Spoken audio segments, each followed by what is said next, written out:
क़ौमी असेंबली अमेरिकी कांग्रेस जी करारदाद ख़िलाफ़ ठहराव अक्सरियत राय सां मंज़ूर करे वरितो। सुन्नी इत्तेहाद काउंसिल पारां ठहराव जी मुखालफ़त ठहराव जे मतन में ॼाणायो वियो आहे त पाकिस्तान जे चूंडुनि में किरोड़े माण्हुनि वोट जो हक़ इस्तेमालु कयो। इन खे तस्लीम न करणु अफ़सोस जोॻो अमल आहे। अमेरिकी ठहराव जी हक़ीक़तुनि जो उबतड़ आहे। पाकिस्तान हिकु आज़ाद ऐं ख़ुदि मुख़्तियार मुल्क आहे। अंदरूनी मामलनि में मुदाख़लत जी इजाज़त न ॾिनी वेंदी। ऐवान में ठहराव पेश कंदे शाइस्ता परवेज़ मलिक चयो त ठहराव नॉन बाइंडिंग हुजण बावजूदि अंदरूनी मामलनि में मुदाख़लत आहे।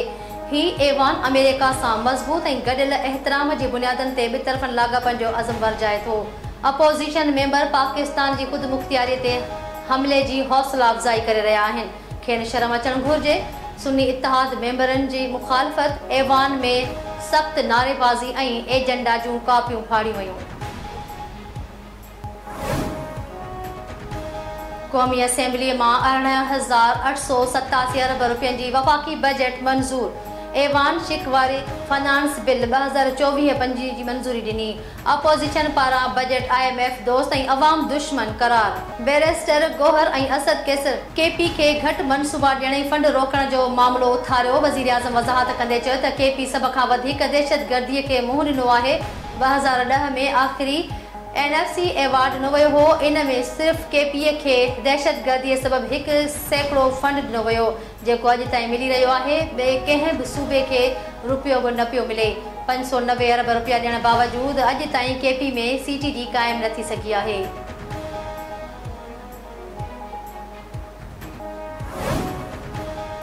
सिंध असेंबली नए माली साल लाइ 3056 अरब रुपयनि जी बजट मंज़ूर करे वरिती। वॾे वज़ीर मुराद अली शाह पारां फाइनेंस बिल पेश करण ते अपोज़िशन जो सख़्त एहतजाज। एजेंडा जूं कापियूं फाड़ी वयूं। MQM मेंबर्स वॉकआउट करे विया। बिल मूजिबि 25,000 रुपयनि जी प्रॉपर्टीअ जी मुंतक़िली ते टैक्स लागू। गाॾियुनि जे विकिरे ऐं मुंतक़िली ते 1000 ऑफिसनि ऐं प्लाटनि जी अलाटमेंट तोड़े। बुकिंग ते बि 5000 रुपया टैक्स लागू। सर्विसिस सेल्स टैक्स खे 13 मां वधाए 15% कयो वियो। सालियानी 5 लख खां वधीक फीस वठंदड़नि तालीमी इदारनि ते 3% टैक्स लागू। 25,000 रूम चार्जिस वठंदड़ इस्पतालुनि खां ऐं 3000 फीस वठंदड़ डॉक्टरनि खां 3% टैक्स वरिती वेंदी। बजट इजलास में हुकूमत जे इत्तेहादी मेंबरनि समेत सभिनी शिरकत कई। उम्मीद आहे त बजट मुल्की तारीख़ ऐं खुशहाली में मददगार साबित थींदी।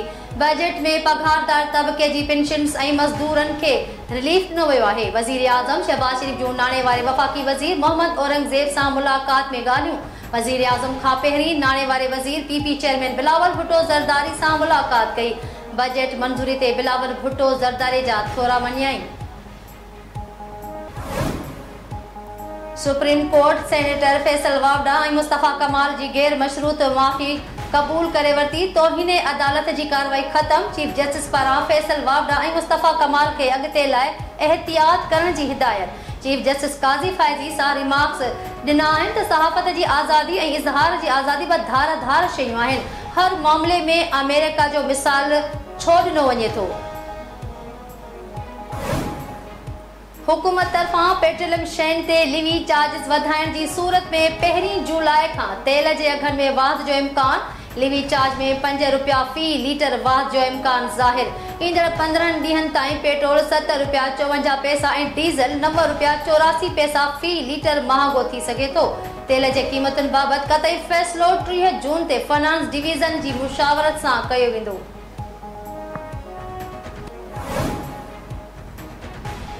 तवानाई वारे सूबाई वज़ीर सैयद नासिर हुसैन शाह चयो त कराची में हीट वेव दौरान लोड शेडिंग न थियणु घुरिजे।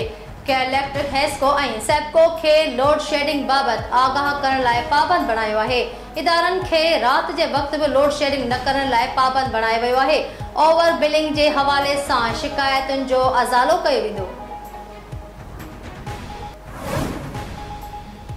घोटकी में धारियलनि जो पुलिस ते हमलो। हिकु अहलकार शहीद, ॿियो ज़ख़्मी। टियों अहलकार अगवा बाद बाज़ियाब। आंदल सिंधराणी जे ॻोठ मुबारक लखण में चौकीअ ते धारियलनि जे हमले में अहलकार साहब ॾिनो अब्बासी शहीद ऐं सईद इस्माइल शाह ज़ख़्मी थी पियो। हथियारबंद अहलकार अब्दुल फतह सांघी खे अगवा करे खणी विया। SSP घोटकी पारां मुगवी अहलकार खे कचे मां बाज़ियाब कराइण जी दावा।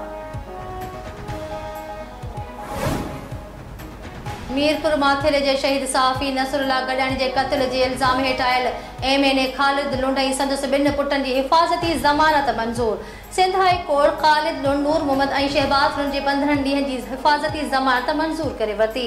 अदालत पारां टिन्ही ॼणनि खे 15 ॾींहनि में ट्रायल कोर्ट आॾो पेश थियण जी हिदायत। नूर मोहम्मद लुंड जो चवणु आहे त नसरुल्लाह गडानी क़त्ल केस अदालत में ॿुधणीअ हेठि आहे। हू केस खे मुंहुं ॾींदा। कुझु माण्हू हुन केस में सियासत करे रहिया आहिनि। हू खेनि सबूतनि सां गॾु जवाबु ॾींदा। शहीद सहाफ़ीअ जे क़त्ल केस जो जांच ऑफिसर तब्दील। DSP सिराज लाशरी केस जो नओं जांच ऑफिसर। घोसपुर खां कंदकोट वेंदे रस्ते मां 3 वापारी मुबैना तौरु अगवा। कंबलाणी लाड़े वटां इंडस हाईवे तां अणॼातल हथियाबंद नतीश कुमार ऐं संजय कुमार समेत 3 वापारियुनि खे अगवा करे विया। इतलाह ते मिलण ते पुलिस नफ़री वाक़े वारे हंधि पहुची वई। ऐं गर्मी में बिजली जी डिघी लोड शेडिंग माण्हुनि जूं मतियूं मुंझाए छॾियूं।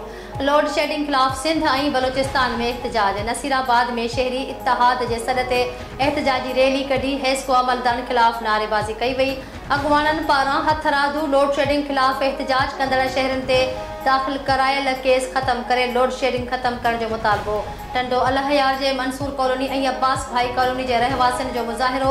इलाक़े में 200 kV जो ट्रांसफार्मर फ़राहम करे लोड शेडिंग ख़त्म करण जी घुर। खैरपुर जे मुख़्तलिफ़ इलाक़नि में बिजली चोरी जे इल्ज़ाम हेठि 700 खां वधीक कनेक्शन गैर क़ानूनी ॼाणाए काटिया। कोयटा में ज़मींदार एक्शन कमेटीअ पारां एहतजाज। आबादगारनि ऐं ज़मींदारनि कोयटा खे ॿियनि सूबनि सां ॻंढींदड़ रोड ते धरणो हणी रोड ब्लॉक करे छॾियो। ट्रैफ़िक मुअतल थी वई।